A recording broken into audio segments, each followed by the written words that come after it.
we have the oral exams.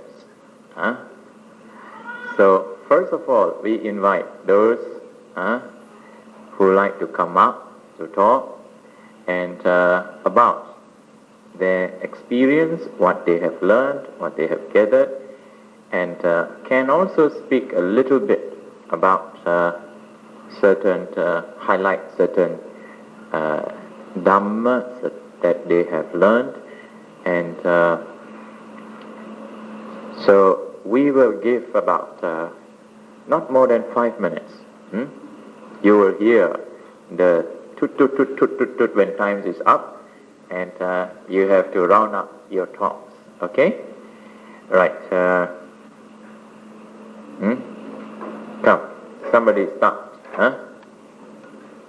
You don't want to start, we will call the names. Yes, you come up. Please come up, and you can address monks and fellow samaneras, upasaka. Don't forget there are two upasaka, upasikas and all others. Yes. My Pali name is Karunananda, and my Chinese name is Chua Hui Tong. I'm a Malaysian, but I'm studying in Singapore in a junior college, and I'm 17 years old now. This is my second participation this novitiate program. The first one is in 1985, when it was the first time that I heard of this novitiate program, and it was a very good experience, and this time it is a very good experience too. My development is analogous to the Jataka stories of the Buddha when he was in his past life, when he was still a layman. He conceived of the ideas of becoming a Buddha, although I do not aspire to become a Buddha. But it's an analogy. He aspired to become a Buddha, but he did not speak out.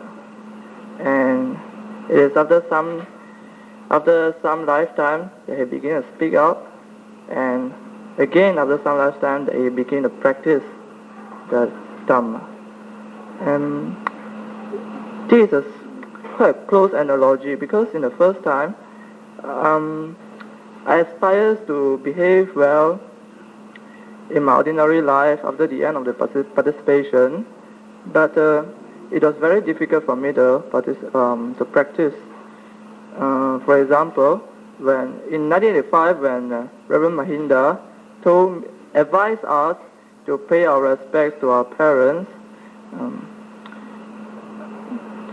out of gratitude and to confess what we have done wrongly, I thought it was a very good idea, but I did not practice because of my shyness.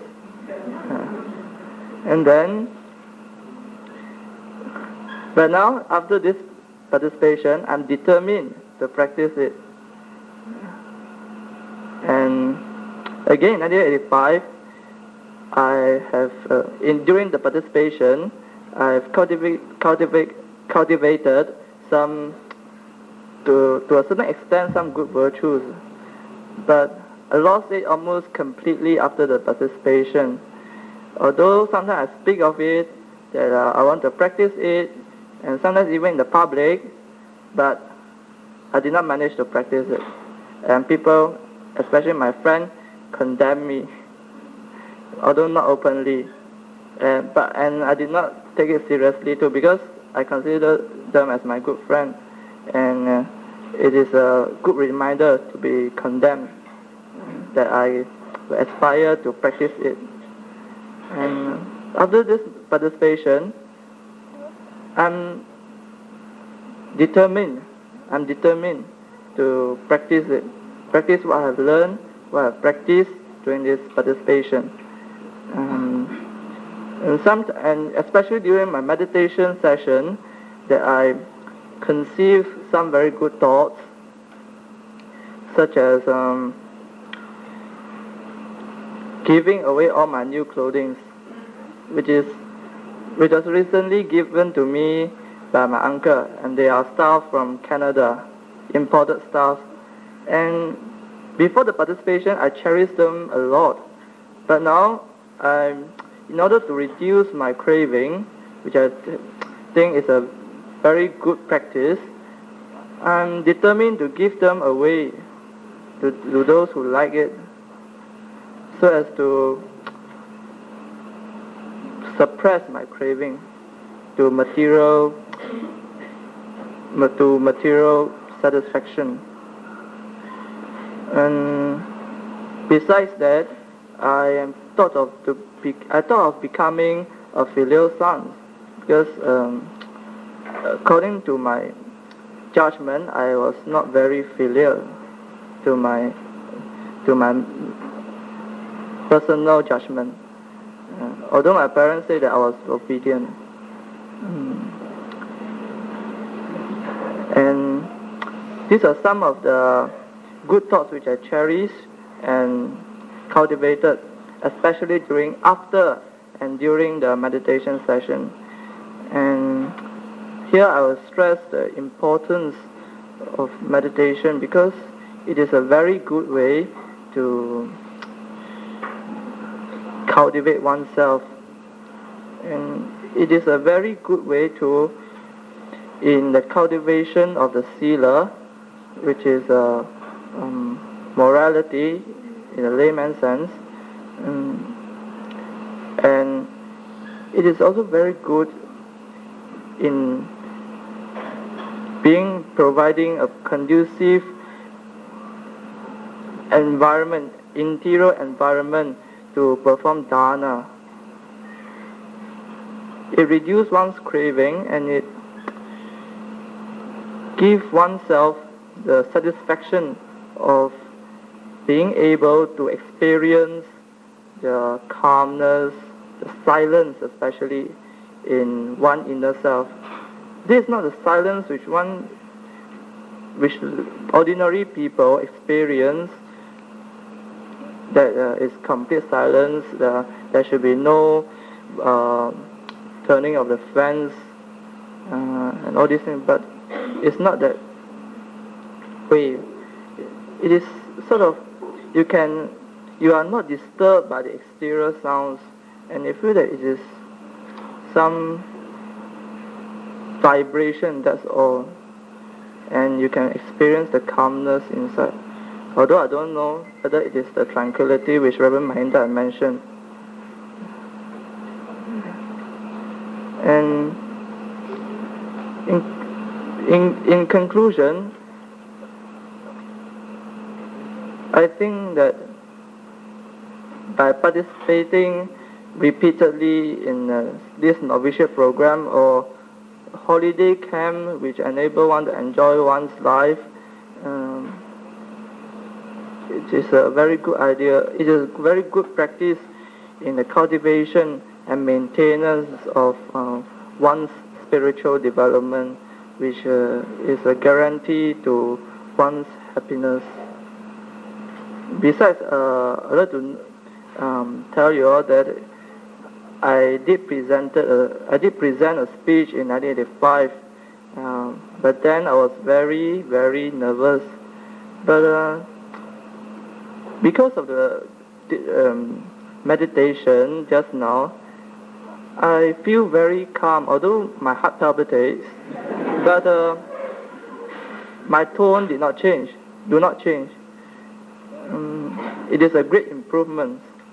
Although in between this novitiate program, I somehow deteriorated, and I talk nonsense and all those silly things, but then I still improve because of the first participation. So I must stress that it's a very good idea to participate repeatedly.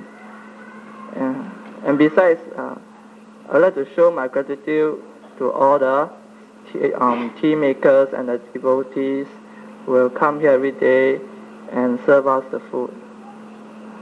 Thank you. And may all be out and happy. Venerable Dr. Kesari Dhammananda, Venerable Mahinda, Reverend Samaneras, Upasakas, Upasikas, brothers and sisters in the Dharma, As you have heard, my Pali name is Sumana, meaning sound mind. My English name is Vicky Walstra. I come from Adelaide in South Australia, but I'm currently living in Kajang. I was approached to speak tonight on one aspect of Dharma that I found very interesting or I can relate to personally. And I've chosen to speak on the subject of dana, which is giving or generosity, which can mean either material things or confidence or the highest gift of Dhammadana, which is giving of the Dharma to increase one's spiritual knowledge. When we all came to the noviceship program, I don't know if all of us were quite prepared to make sacrifices, but we all have. For the samaneras, it's meant losing their hair.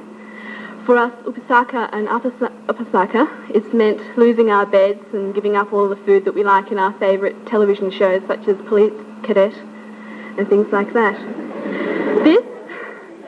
Good, it worked. This comes under the classification of Amasya Dharma, please excuse me, which is the giving of material things that we may cherish very dearly or things that we may not. We give up to help ourselves and to help others. It also decreases our attachment to things so that we can begin to realise how impermanent everything in life is. But the more important dana than that was the voluntary gift of blood that occurred last Sunday. This too is Amisa Dharma, but it's higher than losing your hair or losing your bed. By giving blood, you give someone another chance of life. I gave blood 2 months prior to this to a person who had had a very serious liver operation. I didn't give blood because I thought I'd get something. In fact, I don't know why I gave it. I just went to the hospital at the time and I gave. And I can remember after giving it, I realised I'd given a part of myself to someone I didn't know. And from that fact alone, and from the fact that I'd given him a second chance at life, I felt a beautiful, warm feeling. And I hope that those who donated blood on Sunday can sort of vouch for me that that feeling does occur and I'm not going crazy. I would like to thank and give this as an example, the devotees who come to the temple every day. I think it's 5 o'clock some people get here and they don't go home till 10:30 to look after us, to make sure that we're still okay, to provide the dana, the breakfast and the lunchtime dana, to be there if we need things, to supply us with afternoon and morning tea. These people give up not only food but their time, their money, their energy, their patience. Again, all forms of amisa dana. Dana can be done consciously or it can be subconsciously done. It depends entirely on the person, but I don't know if any one of us does dana for the simple fact of getting something. That, with me, doesn't sit right. But the highest gift of dana that can be given by any people is the dana that is known as Abhaya Dharma, the Dharma of confidence. And this is what Reverend Mahinda and Venerable Dhammananda have given us through this 2 weeks. They've encouraged us to go on, to not stop if we feel a little bit of pain or if we feel the PT coming on or if we feel hungry because we've missed dinner. They've given us the confidence to just go that little bit further. And without that, I don't know, I can speak for myself, I wouldn't have gone as far as I have with this program if it wasn't for them. But the highest gift of dana above that is the Dhammadana, which again the two reverences have done. They have spent hours explaining the Dharma to us, hammering it into our heads so that we know what is right, what is wrong, why it is so, why we do this. They have enriched our lives, not only our daily, day-to-day lives, but our spiritual lives by this gift of Dhammadana. They have put us on the path back to righteousness, the path to realization of what this world is and what we are in this world. Without that, well, I think I would be much poorer spiritually. This program has helped me immensely. I come from Australia, from Adelaide, which does not have a very big Buddhist community, and so my knowledge of the Dharma was very lacking. So by coming here, I have learnt so much. This is an opportunity I would never have had in Australia, for sure, until maybe they have a noviceship program in Sydney, hopefully. I would like to say this, that the gift of Dharma, of Amisa, Abhaya, and of course Dhammadana, what they have given us can never be repaid. It is as the sky, it can never be approached. Sadhu, and thank you for your Dhammadana. Venerable Sirs, fellow Samaneras, Upasikas and Upasakas, my name in the Dhamma is Dhammadira, which means hero of the Dhamma.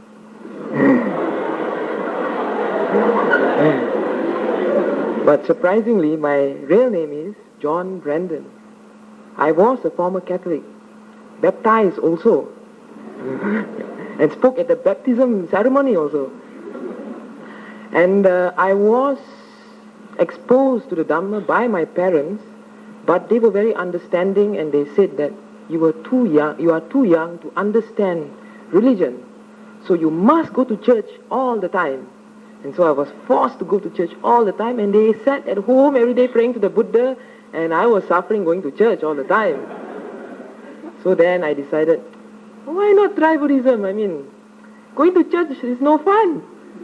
So I decided to have a go, and the first few prayers that I knew was Namo Tassa and Itipiso. That was all.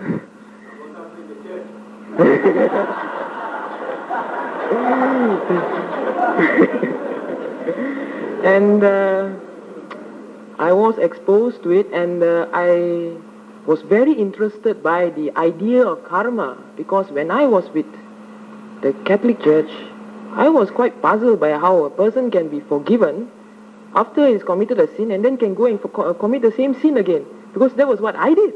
I went and confessed and did the same thing again. And so I was exposed to the Dhamma, and I came to the Sunday school, I think about 6 or 7 years ago. Presently, I'm staying in Taman Cempaka, and I'm also studying in Singapore in Temasek Junior College. I've been in Singapore for 5 years already. And one thing that strikes me now is that no doubt so many people may call themselves Buddhists. No doubt they may know some knowledge of the Dhamma. They take Buddhism so literally. They take Buddhism for granted. And I was one of them. No doubt I came from Dhamma school, Sunday Dhamma school. I took too many things for granted. And the thing that really struck me was anicca, impermanence, dukkha, unsatisfactoriness. These two things struck my life this year. So much so that I was almost going to the brink of doing anything, because disappointment came in. You struggle for 4 years to hit a goal, to go overseas. And what happens when that goal fails to materialize? When you fail to get your goal, then you realize life is unsatisfactory. You realize dreams are impermanent. Nothing stays forever. You only hope. Karma is there to determine, and your mental attitude also. So, when I was faced with these disappointments and these problems, the problem was that since I took Buddhism for granted, I didn't apply them, what I'd learned. And I was trudging in mud, literally, really. It was very bad.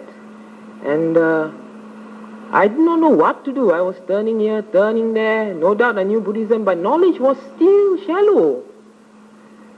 By coming to this novitiate program, realization dawns on me. Now I have thoughts of renunciation. Because I have enjoyed my life. I'm not saying that I've suffered all of the time. And while enjoying, I took Buddhism for granted, you see. I had enjoyed my life. I went to cinemas. I went to see videos around there. I went to play computers. In fact, my friend, his father is a multimillionaire. I always come there and get the latest software. He treats me like a brother, and he takes me out. He spends all the money on me. Restaurants, he takes me out. So I enjoy. But then I realize when I come back home, the happiness goes away. When I come back to my hostel, happiness goes away. And sadness comes in. I remember. This year I remember. Every time I come back, I remember. Oh, I struggled so hard. I sat for the American test, TOEFL. I've got 98% out of 100% for the English test. Professor of admissions came all the way from America just to Macy to interview some people who are interested to go to the university. And I went. And he said, yes, you can go. And we tried to get the financial backing. Parents had money. Money was invested in the house. In fact, houses. And at the time, property slum occurred. So we went for 40 people exactly. Each time I went, cannot get, say, mother, father, let's not think about it. Let's look in future. And they'll say, no, we are trying the best for you. Please, don't be disappointed. Don't give up hope. And so, understanding them, I agreed to go along. But each time I went, each time they said no. So each time I became more disappointed and more disappointed. And after the holidays, in June holidays, this occurred during the June holidays. I came back to Singapore very disappointed. All my principles were thrown away. I was like a man with no direction. But lucky, what did help me on was my strong sense of what is right and what is wrong at least. And by coming to this novitiate program, you experience the happiness which cannot be described in normal terms, worldly terms. It cannot describe because you have no attachment, no worries, no craving, no greed, anger, nothing of this sort. You feel so happy that you realize how to cope with your problems. You realize that your problems can be solved and you don't have to take the back door to try and escape from your problems. Dukkha, anicca, impermanence. These are the two things I realize. Of course, I still don't realize anatta, non-soulness. Non-soul. It still hasn't dawned on me yet. But I try. I know my weaknesses. Mana, pride. When somebody praises me before this novitiate program, I'll get a bit cocky and very proud and happy. But now when somebody praises me, I try to contemplate on the 5 aggregates, namely your body, your feelings, your perception, your mental formations or imaginations, and your mind. This is all that you are made of. There is nothing in you actually. That is all. 5 things only. And yet, you think that you are something and that you are receiving some praise and that you must act on the praise. That was what happened to me before the novitiate program. Now I try to control that. I notice that my mind has become clearer. And I'm happy to say that no doubt the novitiate program is about to end. Today there was a breakthrough in meditation. I became very calm and very calm. Actually, my main concern is if I have some supportive karma, if I end up as a monk, a bhikkhu, then my main aim is to preach the Dhamma to people who think they know the Dhamma, but it's actually the other way around. And to practice humility, purification of the mind. It's not easy. In fact, it's the hardest task that any human being can face, in the worldly sense as well as in the spiritual sense. It's not easy to hear the Dhamma. The Dhamma has just came 100 years ago, revived. And it will go down according to the laws of impermanence. When we are born here, it is not by mere chance. You have done some good. I have done some good. We are born at a time where the Dhamma is coming up. It is becoming established not only in the East, but in the West. We have the time, the opportunity to practice and practice and practice until we can eradicate all forms of craving. No doubt, in most families, I see that parents nowadays, they are very sad that their children have become too modernized, too westernized. They go out, they never greet their parents sometimes in the morning, just and just go. And no respect. And I'm sad to say that I was that, a bit of that, no doubt. Very influenced by liberal ideas in the West. Very. That almost anything, individualism. Now I realize there's no anatta, but, there is anatta, there is no soul, but because individualism, that idea is so impressed on my mind, I have to slowly try to remove this misconception, these wrong views. I have noticed, no doubt, I noticed that I'm changed.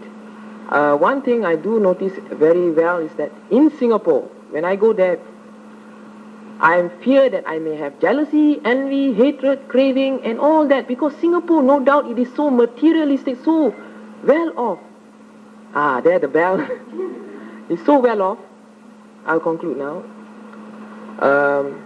There's nothing, there's emptiness in Singapore, actually. You go there and you compete for the marks. You compete. And before I end, I'd like to just relate some of my experiences, short one.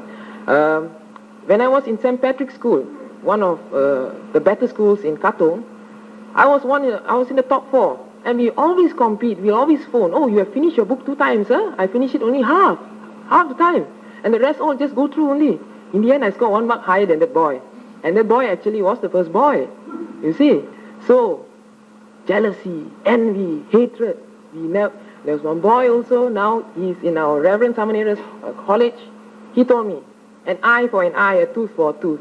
You give me one information, I give you one. Otherwise, I don't want to share. With that, I say thank you. Good evening, Reverend Sisters, Reverend Seminaries, Upasikas and Upasakas.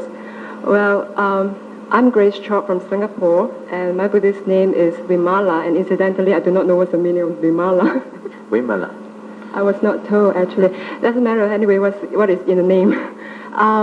Well, I'm quite a pampered person, actually, at home. I'm the youngest in the family and the only daughter, right? So when I came to Buddhism, I've learned to do away with the little luxuries I have at home, the pamper I have and things like that. I'm really trying very hard to practice detachment. So as I've been here, actually, to be barefooted for 2 weeks is something that, is difficult to bear, I thought, because I've never been barefooted.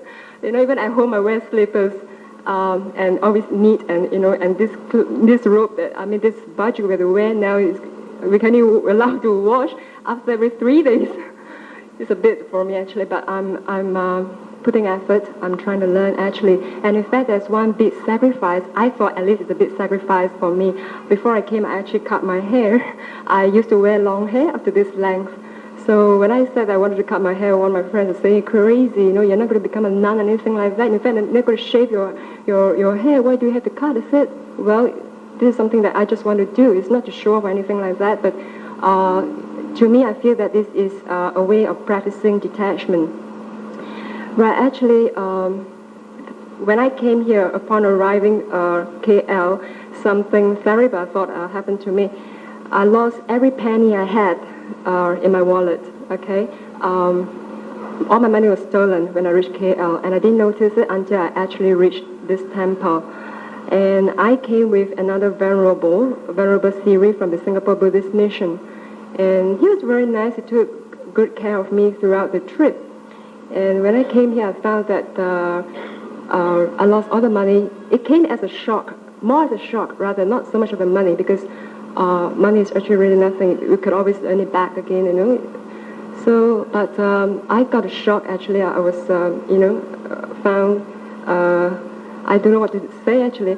And then there were a few aunties in the monks' quarter there, and Mr. Go, the organizing secretary, and they were so nice, and with Venerable Siri, he say, never mind, it's okay, concentrate, this and that. I wish they didn't say that thing, But when the more they said it, oh gosh, you know what I did? The next minute I cried. I really cried. I mean, an old girl like me, But I was very touched by, the caring and things like that. So I couldn't control. And Venerable was very nice, really. He gave me some money, which I said, I don't need the money in KL itself. And actually, at that moment, aversion arose in me. I thought that the thief is a bit terrible in the sense that he really stole every penny I had. All I left was only a few coins, Malaysian coins. What can I do? And I didn't book a ticket back to Singapore. So actually, incidentally, I would like to say a very big thank you to Miss Kwa Ping Ping, who is the one of the committee members here. She has been taking care of all these things for me. I'm really very grateful to her. So actually, at that very moment when I cried, aversion arose in me. Actually, I thought, what a terrible thing had happened to me and this greedy fellow around. So I sat down, I calmed down myself, concentrate on my breath for a while, and I started to have a second thought. This thing happened actually partly due to my carelessness. although I travel very lightly, I zip my bag, but I did not lock it, all right, and it went through the custom, right, and when I thought of that, because I have to be responsible for that act itself, and I started sending metta. And what I want to emphasize right here is metta itself. When I became a Buddhist, the one thing that I really believe very strongly, and I practice it very hard, is metta towards people who don't like me, has some resentment of me somehow or another. I don't know why. So I practice it very hardly, and it did work. And this person is actually one of my engineers in the company. I don't know why we just couldn't work together. We were put to work together as a team, but things just didn't work out. He was trying to make things very difficult for me, and I started practicing metta real hard, sincerely, and it works. It works. One day when it happens that he needed my help very badly, he called me up, and it was a project that we had to complete within a very short period of time. And I was glad that he approached me, and then we worked it out and everything. We were able to hand it over to the management with praise. So that's one thing. So at that moment when I said that the aversion arose in me, so I thought of that, and I said metta to this particular person this person is at large. I don't know who is he or she. I just said it mentally in my mind that whatever act this person has done, I hope no bad karma will be created to him or her, and that may he be well and happy. And I am one person, like I said, I'm so pampered, I'm so protected at home, so I have a lot of fears, only natural. I have a lot of fears in me, okay? And I'm still trying very hard, and this place itself is, when I came here, I found that I really have to practice real hard on the metta itself to overcome this particular fear. I'm not very successful yet, not 100% successful, but I know I have a little improvement in that particular fear. I won't mention what fear is that. So this is one thing, metta itself, and especially mosquitoes, right? This place is really a lot of mosquitoes, oh boy. Really a lot, and every morning when I wake up, goodness, there's mosquitoes. The first few nights I was able to sleep pretty peacefully, but the next few nights was terrible. A lot of mosquitoes, legs, hands, face even. And every morning when you wake up, you rush to the toilets, you just look at the mirror, my God, here and there, all the red spots. The added spot to my already red pimples on the face. So I started practicing metta again on that particular aspect, and it works. Wonderful, it works. For the last 2 nights, I haven't had mosquitoes. But of course, I did not practice just on my own. I also did on everybody, be it all the samaneras, the upasakas, everybody in this whole monastery, be free from a mosquito bite.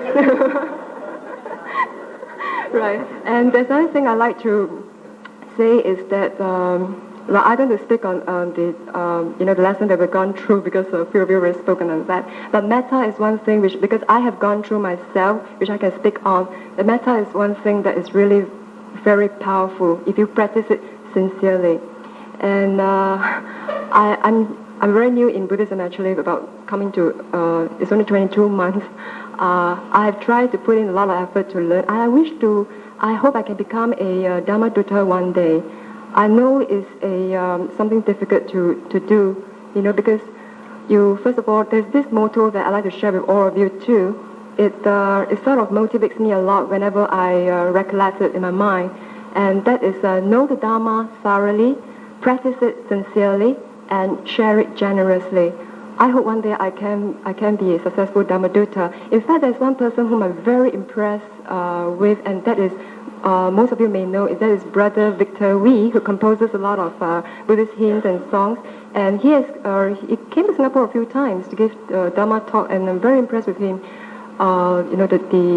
He's a very good Dhamma speaker. I hope one day I can be like that. Actually, last year I had a strong thought of renouncing, but I thought all the weak points I have, I actually give it up. All I want to do now is be a good lay Buddhist, to fulfill my duty as a daughter to my mother, whom I love very much. May you be well and happy. Thank you. 当我看到那些我在这2个星期里内，跟那些我的 upasikas 他们和和气气的相处，虽然当时我也生病，他们呢也很好啊，关怀备至的照顾我。虽然是他们不能够知道我痛得很辛苦，可是他们给我精神上的支持，所以如果是在外间呢，我就不能感受到这样的温暖的感觉，因为在这个世上，没有一个地方是一个每个地方啊都是很嘈杂，都是人们的心啊，全都是不说很好的。虽然他们面对笑着你，可是他们的心藏着什么我们都不知道，他们在想他的心是抱着什么心来对待我们。可是这里每个人都抱着他们真诚的表现出他们最好的一面，所以我想到还有1天半就要离开了，所以感到好像依依不舍的感觉。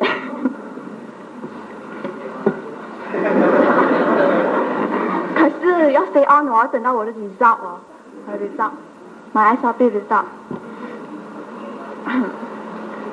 我还没来，现在哦，我每次我看到我父母亲啊布施，我为什么我每次自己在想，为什么我要布施啊？布施有什么什么意义？得到什么啊？我们减少我们的东西给人家。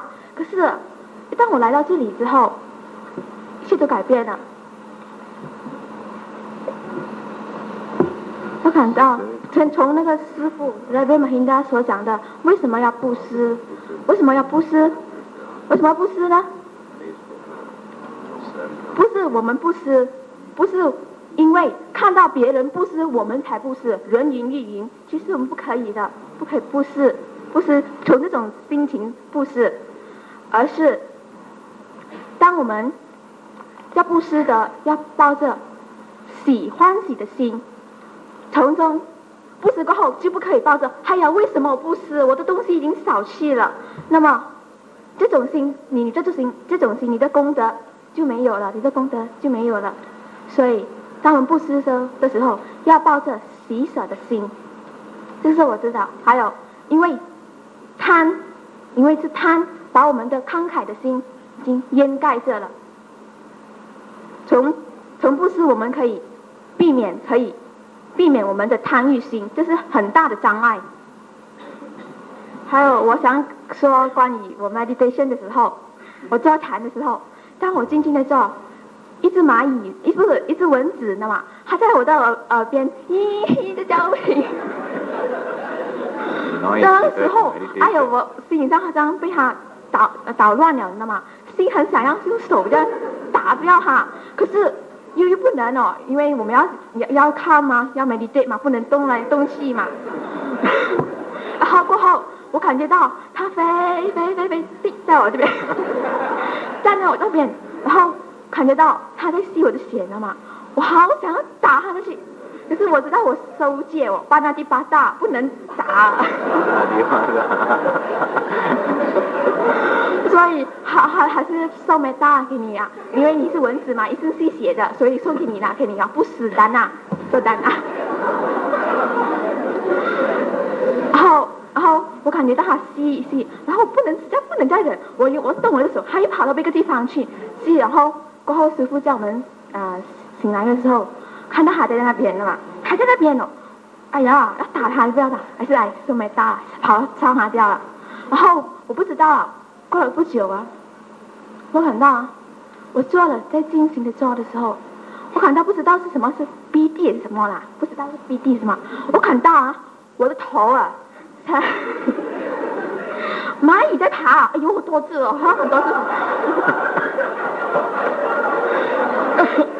可是不知道是蚂蚁什么，过了不久的背后，哎呦，一直在爬，在蚯蚓在进你的嘛，爬，我实在忍不住。然后过了不久，我现在在观念那个东西，观念它，它就慢慢的消化，刚好像到了一点，慢慢的消去，然后到那个时候，我的脚啊开始发热，知道的吗？发热上到我这里，然后我的头也是在发热，然后过后还流汗啊，还流汗出来，我可以感觉到他那个汗水呢从那个 pulse 里面出来，然后过了一阵子。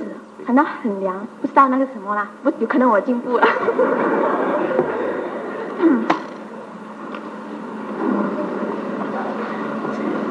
其实我感到很不对，很错，感到很惭愧，因为我怪我父亲送我来这里，可是他现在我感到我感谢他们有个我的双亲，那么的要我知道，要我知道，要我了解佛法而送我来，我是被逼送来的。到现在好像不想回去啊。在这里我感到很受益不浅的，我也希望其他的佛友家长能够送他们的儿女来这里来了解佛法。其实佛法我没来这里之前，我以为佛法是很深很奥妙的事情，可是当我来这里的时候，我看到其实佛法是教我们怎样利用这个人生，怎么活着更有意义的活着，而不是马马虎虎的一天一天的过着。现在每个言行举动，我都好像除了从 meditation 过后，好像每个举动都有因都有果，也有生也有死。怎么只有生又有死呢？在我们走路的时候啊，脚一拿上的时候，那个刚才我们的脚在上面，现在在上面了，然后现在那个刚才的脚，那一分钟的脚，现在刚才踏在那边的脚，现在在那里了，已经在上面。大概也不是生了哦，也不是死哦，生，现在我们在走的是生，等我们停下来就已经死了，好像不一定等到我们死了才有做轮回的影响，而是我们每一分每秒都有生又有死。还有最后，我想感谢全体工作人员以及所有直接与间接参与这次短期出家的人，祝大家法喜充满，福慧双修，阿弥陀佛。咁啊，大媽啊，師兄姊妹，你哋今晚好。我好緊張，第一次嚟講個大媽，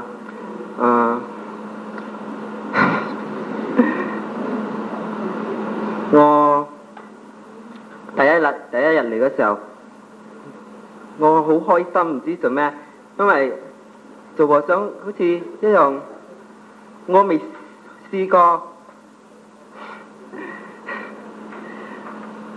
嗰日剃髮嘅時候，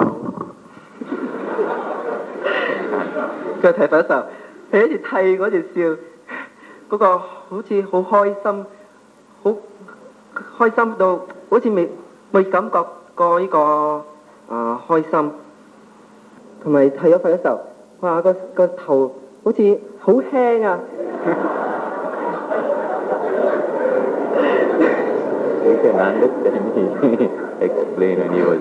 我唔使日日喺個鏡嗰度幾個鐘頭嗎？梳呢度，梳嗰度，興咁樣膠嗰度膠。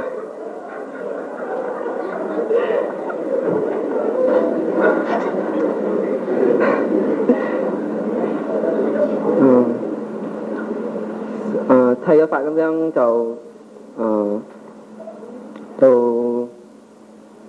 到房嗰度就識咗好多個朋友。問你啦，佢哋今晚好似有一種兄弟嘅感受，到個個都好似互相幫助，好開心咁樣過呢個一個半個禮拜。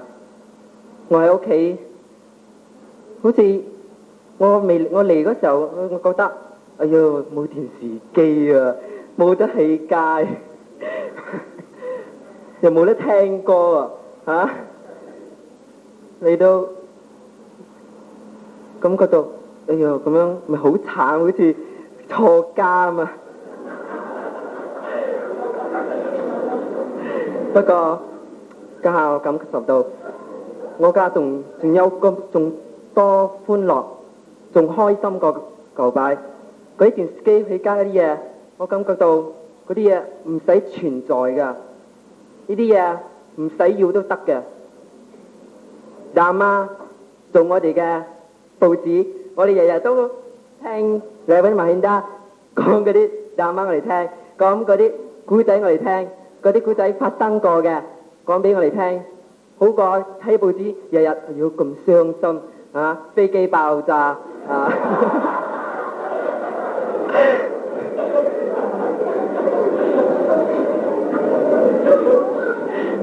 你感覺到日日都感覺呢個慘啊！日日要呢度爆炸，嗰度打仗，日日都亂，係咪？我哋覺得哎呦，日日諗住點解會亂啊嚇？係咪呢個感覺冇一個開心，唔可以放鬆個感覺？你哋係咪日日都好似好驚？我未嚟嗰時候，嗰個你知啦，嗰日發生嘅事，我都好驚。我唔可以放鬆我自己，我仲會真係要發生多一次513。不過呢啲係人哋嘅咩啊 rumors， 佢冇發生到，係你創造嘅。等我哋做一個假驚咁樣，驚一下嘛，乜又冇咗啦，唔係好得意做人啊？係我係冇感覺經驗過一個513，不過我有呢個信心，我哋國家可以抵抗呢啲挑戰力，因為家下好多人都好咁樣神心咁樣去拜神，去冇有咁樣嘅鬥爭。你哋個個人嘅心要咁樣諗，冇又話我哋打你，你又打我，整到一句歌，整到個驚喺度，唔可以放鬆。咁樣做人你做咩？冇用咁樣，日日好驚啊！出街都要諗下先，買食嘢啊，買多啲啦。好多謝你哋嗰啲日日嚟咁樣俾蛋啊！日嚟 serve 我哋咁有patient， 我好多謝佢哋，到成10點半佢哋先走，咁樣嚟幫我哋。你哋咁樣做仲好啊！呢啲好你嘥嗰啲時間去諗埋嗰啲無謂嘢。好多人係咁樣，我都有時我未嚟嗰時候，我係去諗埋啲無謂嘢，坐喺電視機前邊開咗去睇到半夜3更瞓覺，聽日早晨食飯。又睇電視機，開 video 刷睇，咁樣又過一日啦。咁就冇咗啦嗰日。喺個人生短短10幾年我哋拎嚟睇電視機喎，睇 video 刷帶喎，嗰啲女人1溝2溝咁樣俾人，嘥晒佢。Time's up. Thank you， 唔該晒。Reverend Sirs, Samaneras, Upasikas, Upasakas, and ladies and gentlemen, my Pali name was Dhammapala. After a week it was changed to Dhammasiri. I think Chief Reverend was trying to see an improvement in my character. No improvement at all actually.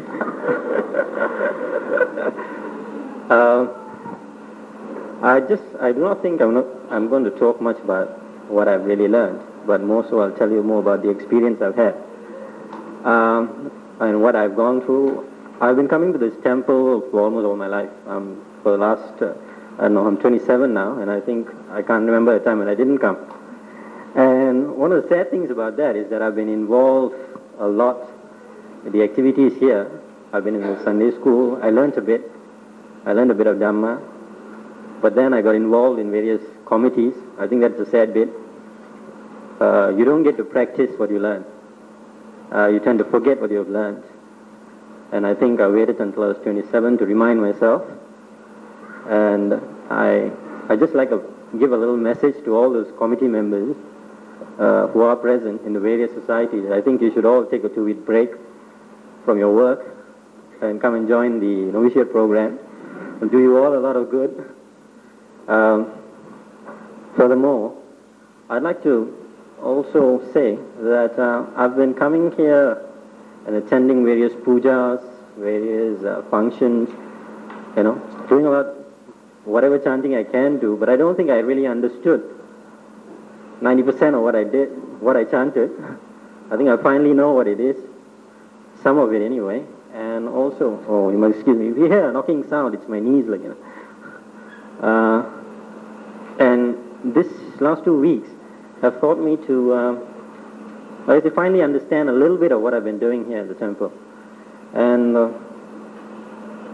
I don't know what else to say, No. Thank you. Not yet. Premature alarm. If you think, I think I must be the opposite of most of the other speakers here. They all seem to have had a good time. I think having your head shaved, given a piece of cloth to wrap around you, this color, which they say scares away bulls, I can't call that a very good experience. I'm dying to get home,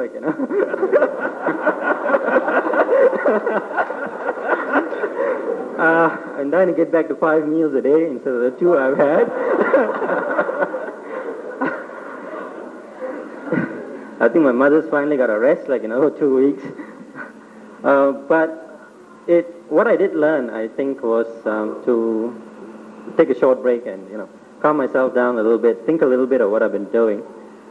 And I think I must thank our teachers, Reverend Dr. K.Sri Dhammananda, Reverend Mahinda, who've been very good. I think for the past 12 years, they've both been conducting, I think single-handedly, both of them, I think, have been conducting the novitiate program, and I must appreciate that, and I must say a great big sadhu to that. Thank you. And I'd like to round up, anyway, by thanking all the organizers. I think the organizers for the last 12 years have always been the same bunch of people, And I must also thank all the ladies in the kitchen, Ms. Lau there standing by the door, who's been especially helpful. I think she's been making me a lot of milk and for the pains in my stomach.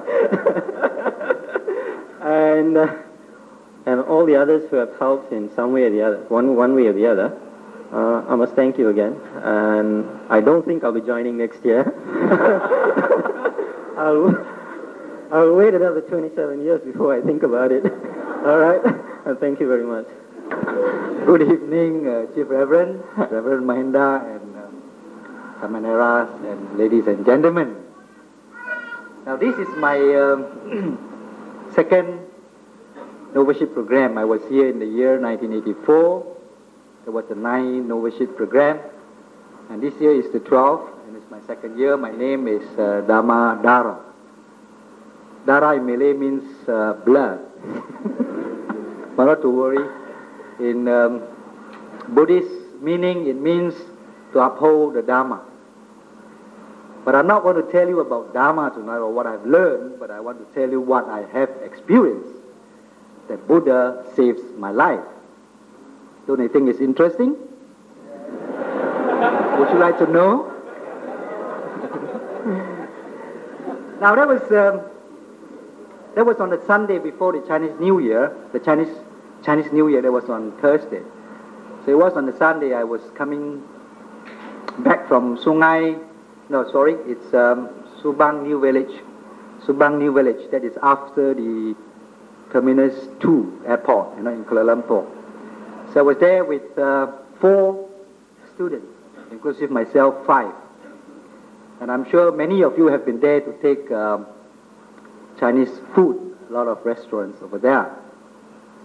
So the time was about 5:15, very bright, and I left the kampong, and on the way back to my house that is in PJ. And along the road, there were 2 bridges. Not a very long one, short one, because the road is very narrow. And I crossed the first one from the inner one, and a bus of 44-seater bus came from airport to Subang New Village. And there was a small, I should say it's 90% corner. It's a very sharp corner, just slightly after the bridge. So normally when you pass the bridge, you definitely will go slow. Right? So I came from the other side, the first bridge. There were 2 bridges there. So the first bridge I came from the Subang, and we were talking jokingly. And then all of a sudden the rain came. Very heavy shower. Kept on pouring like dogs and cats.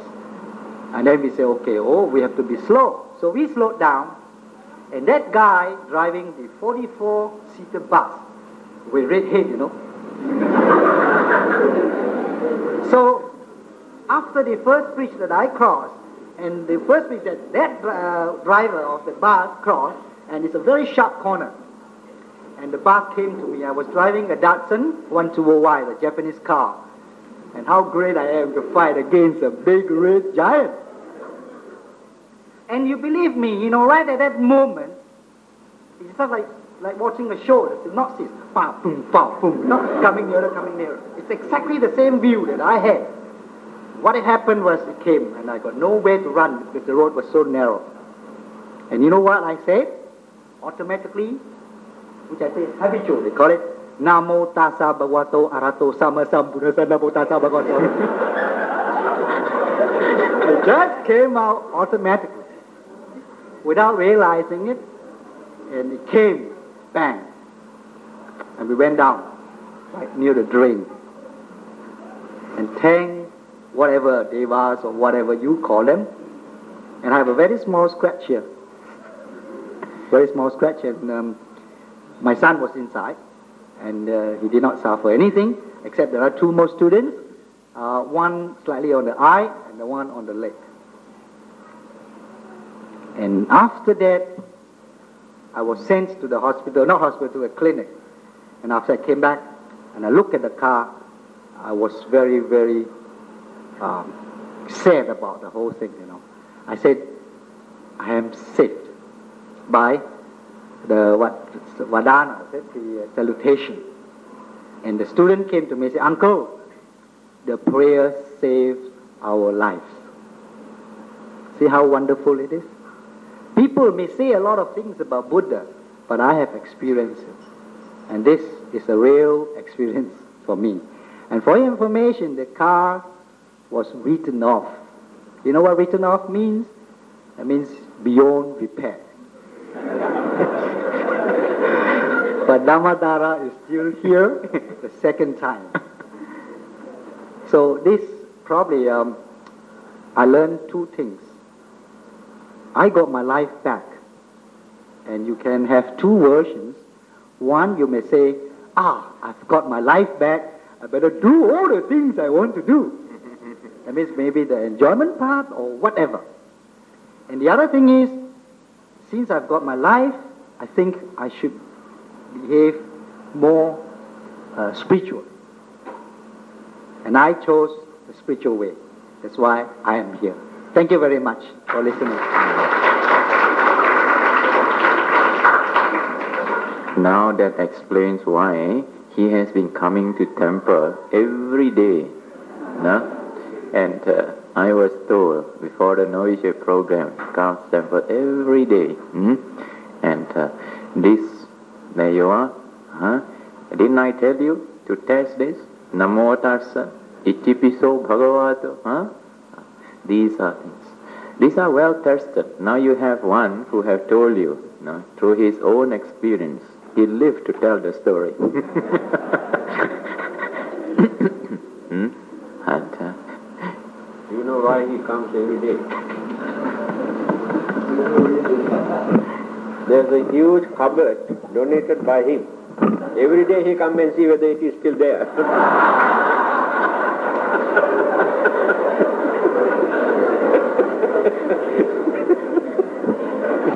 Reverences, fellow Upasikas, Samaneras, ladies and gentlemen, I was told to speak in Bahasa Malaysia, so I'll try.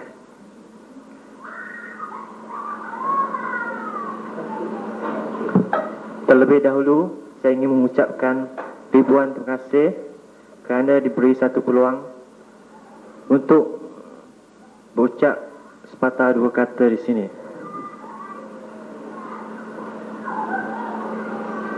Ya, dalam sekelip mata saja, program Novices ini akan berakhir dalam masa 2 hari lagi.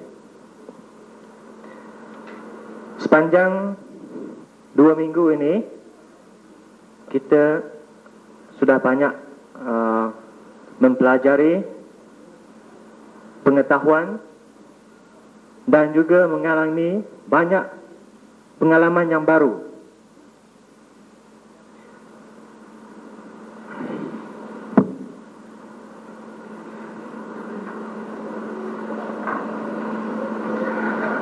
Misalnya,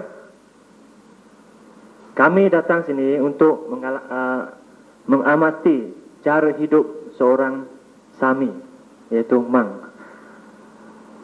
Kami dipaksa sebenarnya bangun pukul 5:30. Dan ramai di antara kami tidak mahu bangun apabila masa sudah pukul 5:45. Tetapi munculnya ramai juga yang bangun sebelum pukul 5:30. Mereka bangun pukul 4:30. Ya. Dan mereka turun untuk membersihkan kawasan sekitar dalam tempel ni. Dan syukur kepada mereka. Dan satu lagi pengalaman yang saya rasa ramai tidak akan melupainya ialah setiap hari kita cuma ada 2 sarapan saja, iaitu sarapan pagi dan makan tengah hari. Jadi apabila malam tiba, terutama sekali apabila gerai mi goreng di bawah dibuka, kita dapat dengar bunyi kuali dan juga kita dapat menghidup bau mi goreng. You can smell.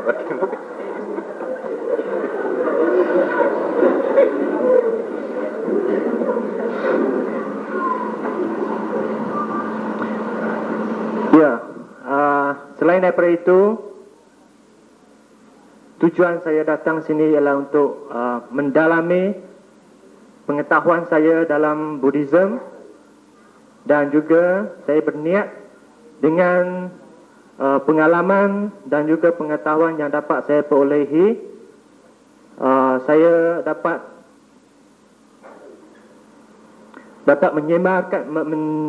menyebarkan Dhamma ini kepada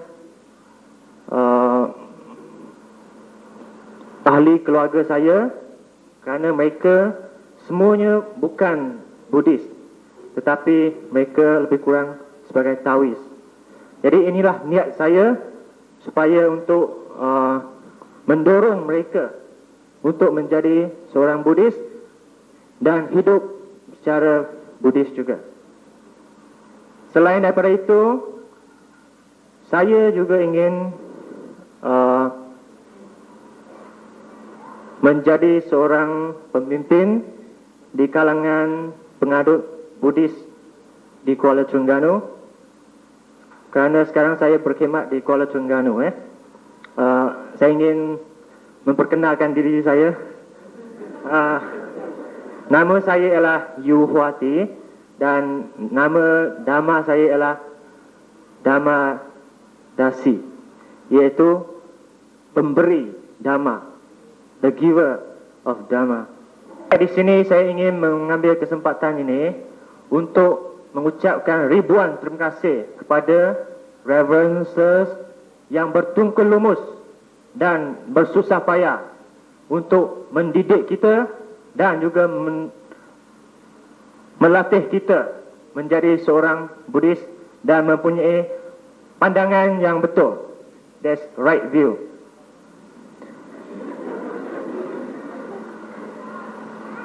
Saya juga ingin mengambil kesempatan ini untuk mengucapkan terima kasih kepada makcik-pakcik,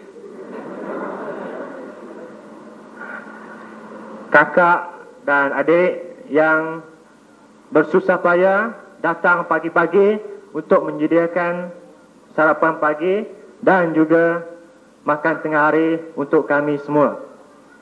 Mereka sanggup mengorbankan masa, duit dan juga tenaga mereka demi kebaikan dan demi kebaikan kami. Jadi mereka telah melakukan dana yang akan mendatangkan pahala kepada mereka. There is merits. They will get a lot of merits from their good deeds for us.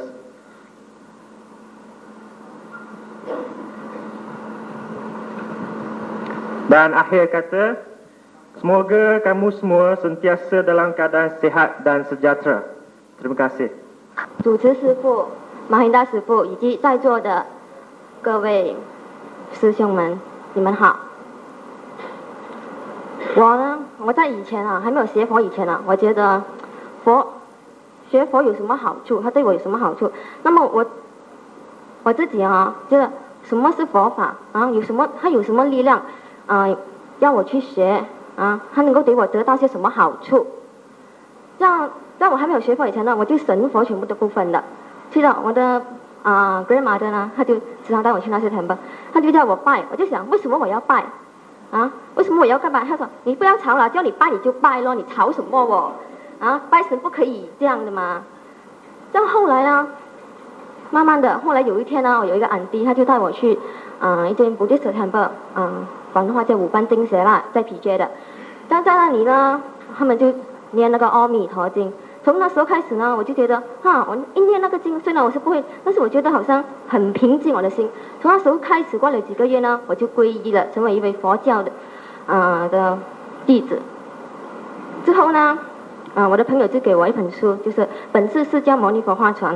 因为在还没有看那本书以前呢，我就好像虽然我是皈依了，但是我还是没有什么这样。不过我皈依呢，是因为我觉得我念经我很平静我的心，一向全部都念经的时候就很好。这样后来看了《本是释迦牟尼佛》的那个话传那本书之后呢，我就开始读那些佛经，听经。为什么我要听经呢？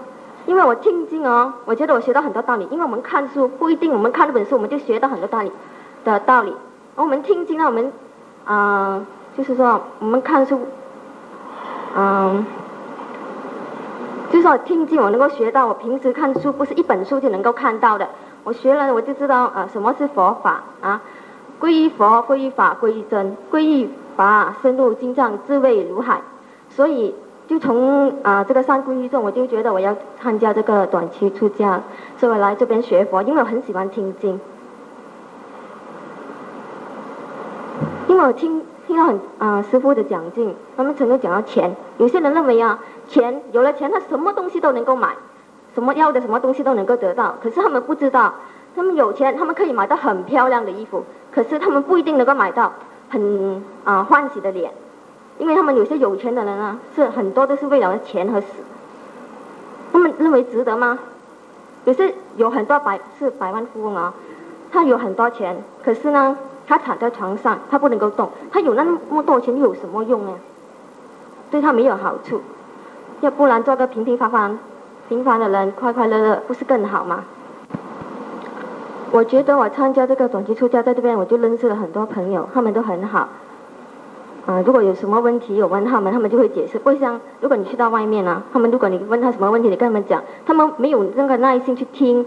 你看你讲了没有几分钟他就看手表了，因为他没有那个耐力要去听还有 meditation 讲关于我的 meditation， 在我还没有参加来这边以前的几个月，我就是有学过 meditation， 虽然是只是怎么样做罢了啦。这样我来到这边呢，我就继续做，可是我就觉得越做越差，有时好，有时差。这样那个Reverend Mahida我做了差不多1个钟头，我就很不耐烦，有时怎么还没有1个钟头很烦这样，但是有时候又会很好，但我觉得就是好像没有什么信心，没有那个耐力去做。但是后来我想想做人要就要什么东西不要太执着了，还有呢就要放开一点了。既然要学经做，就要有那个耐心去学。希望，因为我们做事不可以半途而废。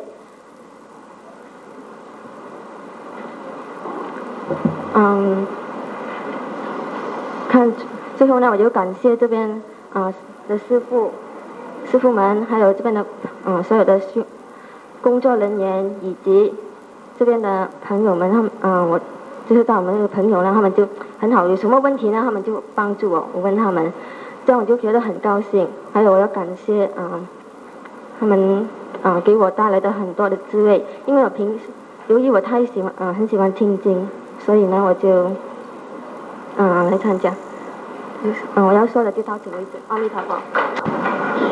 Brothers and sisters in the Dhamma, I think almost everybody's been waiting for me to come here, because I heard some people yesterday also asking. Last year I got the chance to do the opening for this session, and today maybe I get a chance to do the closing. Otherwise, our Reverend is kind enough to allow. I think there are some other Samaneras and sisters here who also want to come. Maybe we can hear what Sister Sumitra has to say later on.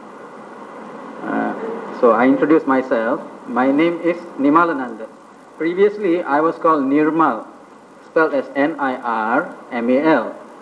So now they have taken the R away and sent for renunciation and put an A at the end. And A represents acceptance. That is what I think. Actually, last year I didn't get a chance to tell how I came and joined this novitiate program. So this year, I think I'm happy to say how it all happened. The first novitiate program I can remember. In fact, most of the novitiate programs I can remember. But at that time, I was struggling to make a career. So there was no way I could take 2 weeks leave to come and join a program like this.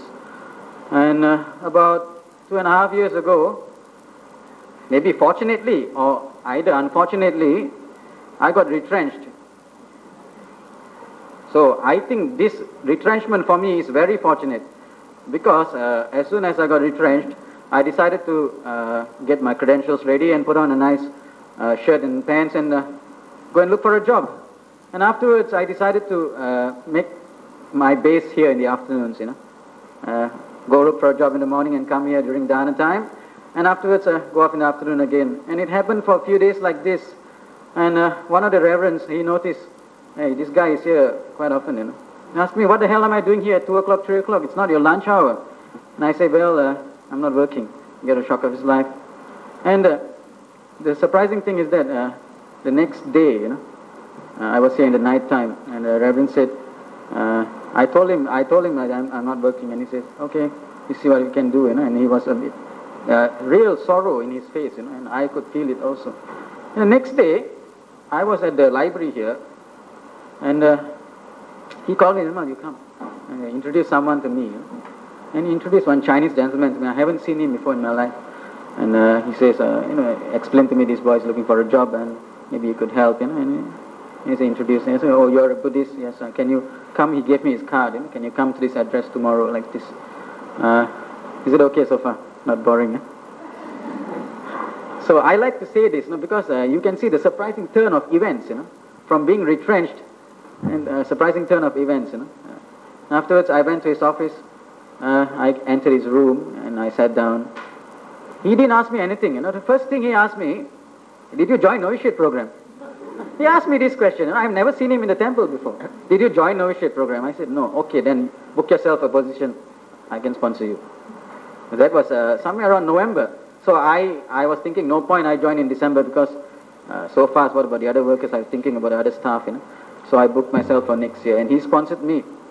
He's a very staunch Buddhist, I'm proud to say, He's a very staunch and silent supporter of the Buddhist community, He was also a monk before in Penang, I think in the Mahayana tradition.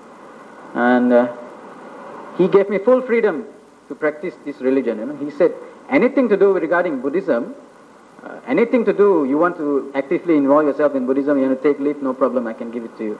And his office is full of booklets, and he's one who sponsors some of the booklets here, in fact most of the booklets here, and he's got a habit of supporting Sangha community, especially when it comes to airfares.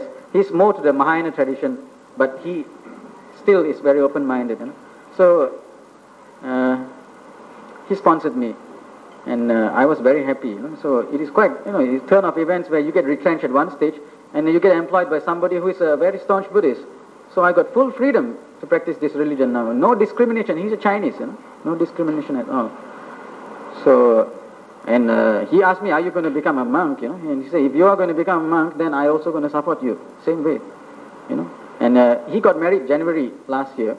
And he told me that if his first child, if it's a boy, he's going to give to the monastery. And if it's a girl, he gave to the nunnery, you know. And he got a girl after about 11 months.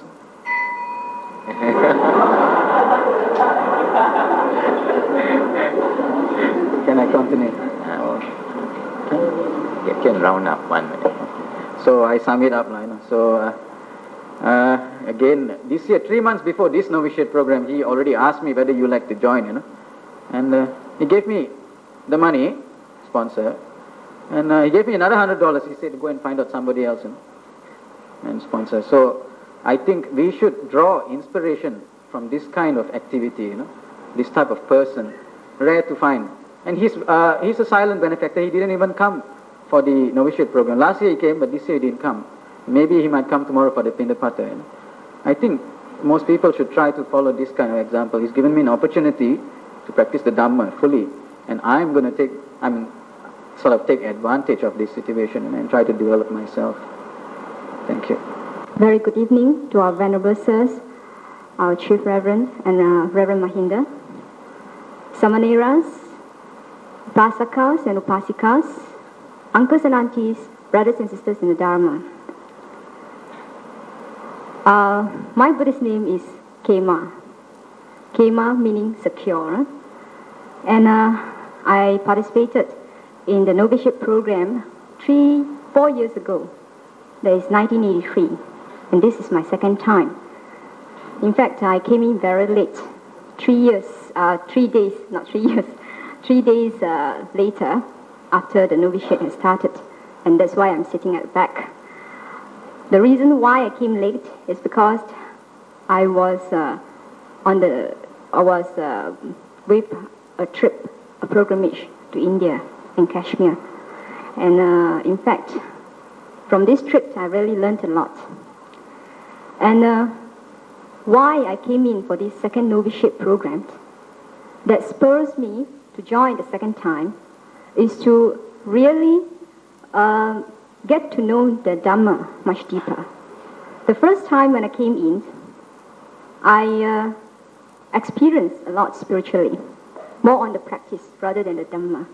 Whatever that was taught was just words, but I really concentrated on the practice. But this time when I came in, I really wanted to know more. So perhaps it will be imprinted in my mind, and I will be able to help to deliver. So whilst I came in for the past few days, I've learned something about the Dhamma, which I really felt it is very useful, even while the practice over here, and also if we go out. Perhaps as a student, I would like to share with you, or as a profession, my profession as a teacher, I think I will be able to share also with the teachers, and perhaps for those in other professions, I think this is very important, and that is the 5 mental faculties. And I have been thinking about this little story, which I've heard from my sister before I came for the novitiate program, and that is these 5 fingers. And she was telling me these 5 fingers were quarreling, trying to find out which is more important.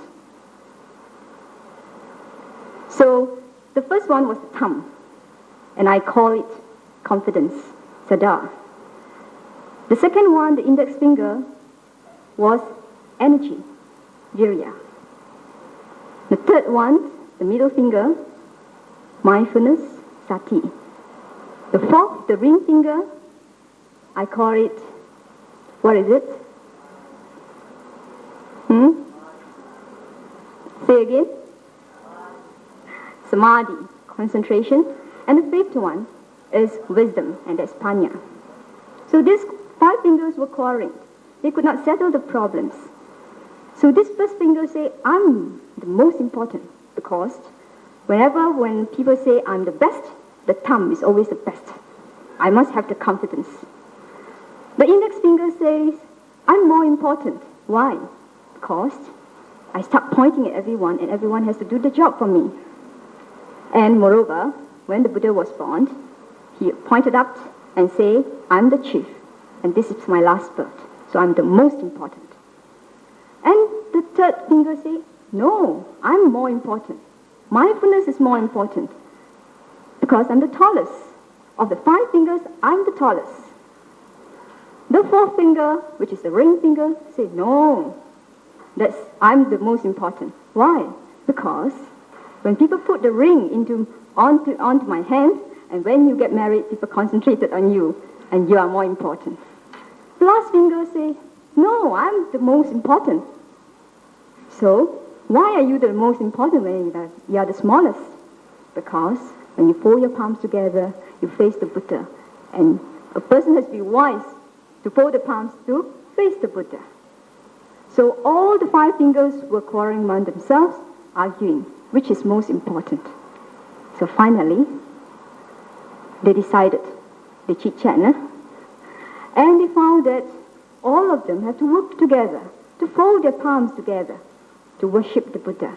So finally they decided, all right, let's help one another and cooperate. Let's balance out our faculties and fold our palms together to say, sadhu, sadhu, sadhu.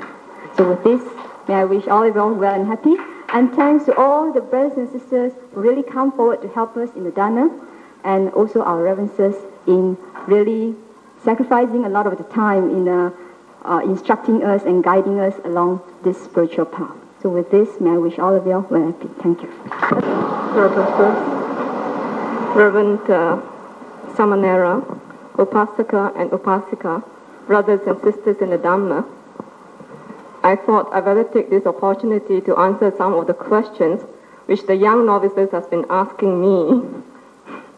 They have been asking me, what is my age? When am I going to shave? And also some other question which comes, who support me? Am I supporting myself? And what is life like? This renunciation life like? So I have told them that I will answer them before the last day.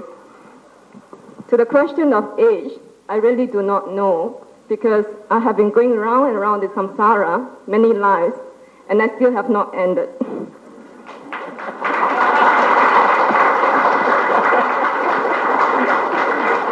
And anyway, another clue is that the Buddha gained enlightenment at the age of 35, and I still have some time.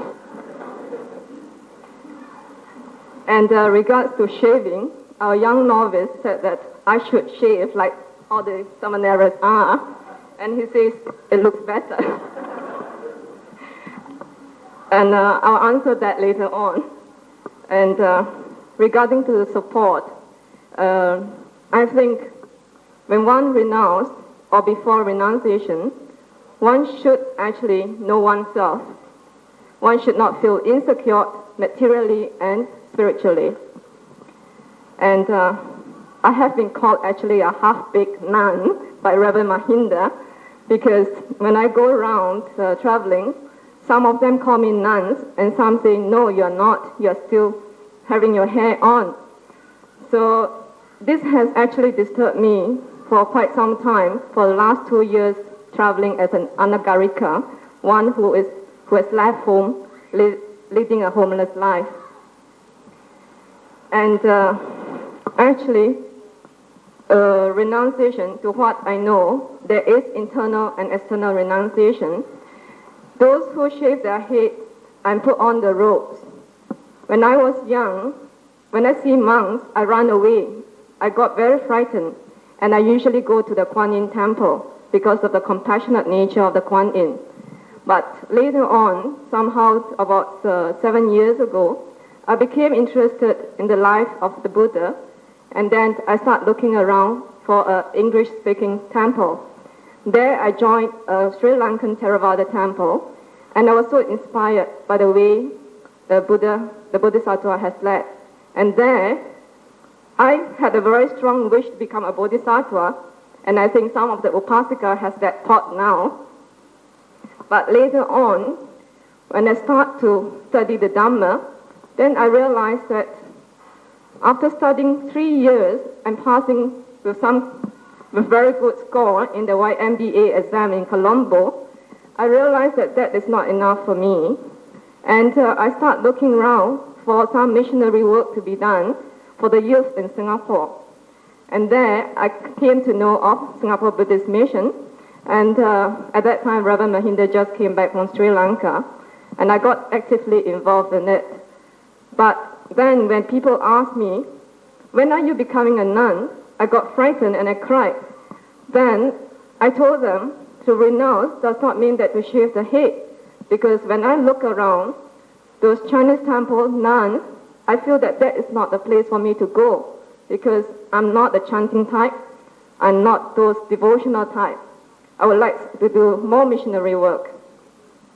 So I told them, renunciation to me, right from young age, I have learned to renounce material things. And I told them, renunciation to me is renunciation in the mind, not outwardly.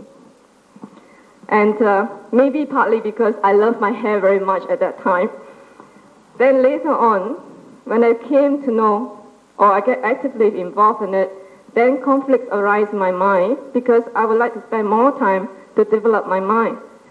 And then, during the 1 year in the mission, I was fighting very hard in my mind whether to leave my professional career or to stay on to do partly having the material benefits so that I can help the temple and the mission in that way. But finally, I gave up after 1.5 year struggle.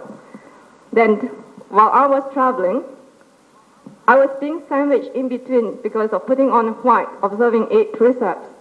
And then people, especially in Australia, people do not know what, or most people do not really know what the tradition is.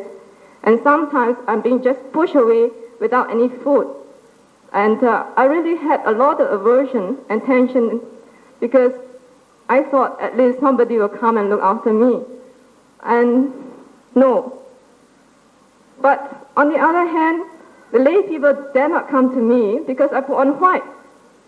So I gone through 1 year hard time, but because of the guidance from Reverend, I begin to see that I have to provide services to people so that people will come to know me and they feel the need that I have done something and I'm worth the while to receive that. And that's how I begin to see services is very important and paramis, merits are very important for those who want to renounce.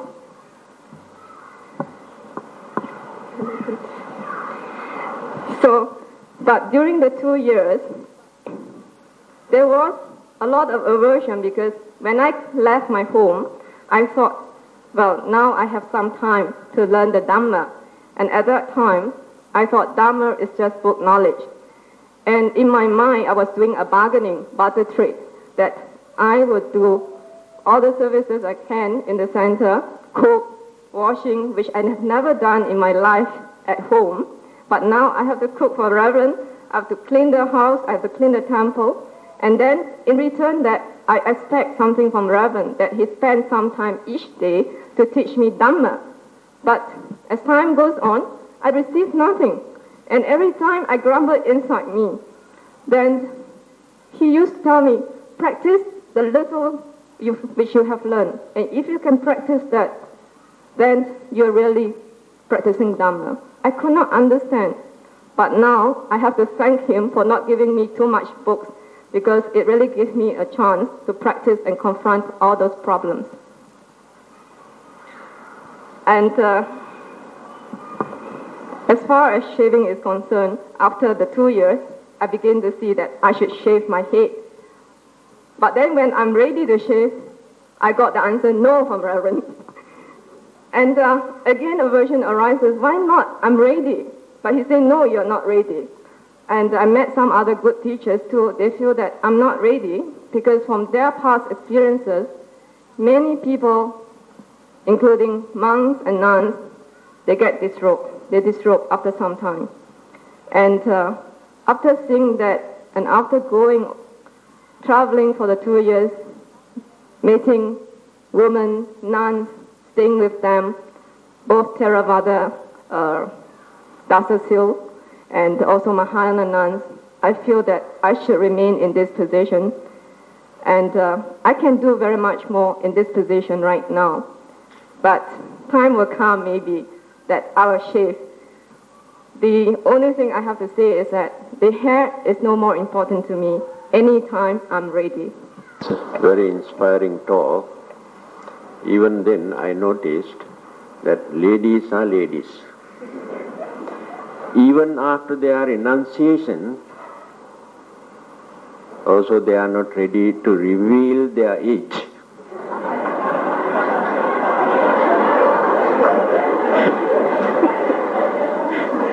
I remember a story. A lady, a vegetable seller, was caught by the police for selling illicit liquor. When she was taken to the court, the judge asked, "How old are you?" She said, "I am 35 years old." Then they had another record that she was caught by the police about 5 years ago. At that time, when they asked, "How old are you?" he has said 35 years. Then the judge says, 5 years ago you have told you are 35, and today also you are saying you are 35. How can be that? Then this woman says, "I am a woman of principle. When once I said something, I never change that."